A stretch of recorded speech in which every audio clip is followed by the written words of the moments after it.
छत्तीसगढ़ में इन दिनों सरकारी भर्तियों का मुद्दा गरमाया हुआ है। विपक्ष सरकारी भर्तियों को लेकर लगातार विष्णुदेव सरकार का घेराव करने की कोशिश कर रहा है।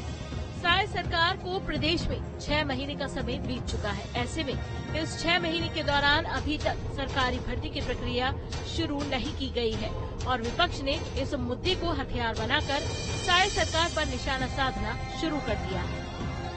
विपक्ष का आरोप है कि 6 महीने बीत जाने के बाद भी प्रदेश में सरकारी भर्तियां नहीं निकाली जा रही हैं। प्रदेश में खाली पड़े पदों पर अब युवा भर्ती का इंतजार कर रहे हैं। विपक्ष ने पीएससी घोटाले का भी मुद्दा उठाया है। छत्तीसगढ़ राज्य में जब से भारतीय जनता पार्टी की सरकार बनी है, विगत 6 महीनों से एक भी वैकेंसी नहीं निकली है। ये पीएससी घोटाला की बात करते थे। आज आप बताइए, 6 महीना हो गया कि सरकार बने, कहाँ सीबीआई जांच हो रहा है, कहाँ पीएससी का अगर घोटाला हुआ है तो सामने आना चाहिए। पीएससी के जो अभ्यर्थी जो घोटाला किए, अगर ये आरोप लगाते हैं उनके ऊपर, तो आप सीबीआई आपके हाथ में, ईडी आपके हाथ में, सब जितनी भी जांच एजेंसी आपके हाथ में है।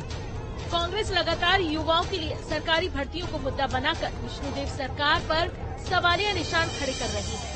एनएसयूआई के कार्यकर्ता रोजगार को लेकर प्रदेश भर में साय सरकार के खिलाफ मोर्चा खोले हुए हैं। एनएसयूआई के प्रदेश उपाध्यक्ष अमित शर्मा ने कहा है कि जब से बीजेपी की सरकार बनी है, एक भी वैकेंसी नहीं निकली। ये सिर्फ चाहते हैं युवा को रोजगार नहीं मिले, युवा बेरोजगार रहे, पकौड़ा तलते रहे, एकमात्र मकसद है। और यही चाहते हैं कि छत्तीसगढ़ राज्य का युवा बेरोजगार रहे, गली गली घूमते रहे, अपने नौकरी के लिए भीख मांगते रहे। हालांकि प्रदेश की साय सरकार मोदी की गारंटी को पूरा करने के लिए लगातार काम कर रही है। मोदी की गारंटी के कई वादे भी पूरे किए जा चुके हैं। ऐसे में अब प्रदेश में खाली पड़े लाखों पदों पर भर्ती का इंतजार युवा कर रहे हैं। छत्तीसगढ़ में युवाओं का मोदी की गारंटी पर भरोसा बना हुआ है। वहीं कांग्रेस के बयान पर बीजेपी ने भी पलटवार किया है। बीजेपी युवा मोर्चा के पूर्व प्रदेश अध्यक्ष अमित साहू ने कहा है कि युवाओं को नौकरी देने के नाम पर कांग्रेस युवाओं को 5 साल झुलाती रही। बेरोजगारी भत्ता भी 4 साल के बाद दिया गया।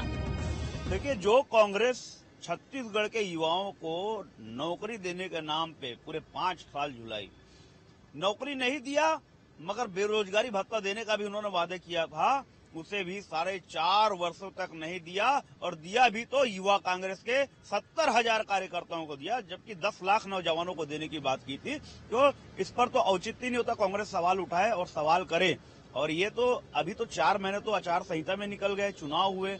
अब जो है, जिस प्रकार से मोदी जी की गारंटी छत्तीसगढ़ में चल रही है, विष्णुदेव साय जी की जो सरकार चल रही है, अब जो साय जो काम हो रहा है, वो साय नौकरियां भी निकलेगी और युवाओं के भविष्य की ओर अग्रसर भी हमारी सरकार है, ताकि युवा अग्रसर होगा तो छत्तीसगढ़ अग्रसर होगा। सरकार बनने से पहले बीजेपी ने मोदी की गारंटी में युवाओं को रोजगार देने की बात कही थी। सरकार बनते ही मुख्यमंत्री विष्णुदेव साय के नेतृत्व में मोदी की गारंटी को पूरा करने की दिशा में काम भी किया जा रहा है। ऐसे में युवा भी सरकारी नौकरी की आस लगाए बैठे हैं। युवाओं को उम्मीद है कि जल्द ही प्रदेश में भर्ती प्रक्रिया को शुरू किया जाएगा। तो वहीं कांग्रेस भर्ती प्रक्रिया को लेकर साय सरकार पर लगातार हमलावर होने की कोशिश कर रही है और विष्णुदेव सरकार पर सवाल खड़े कर रही है। न्यूज स्टेट के लिए रायपुर से अंकुश शर्मा की रिपोर्ट।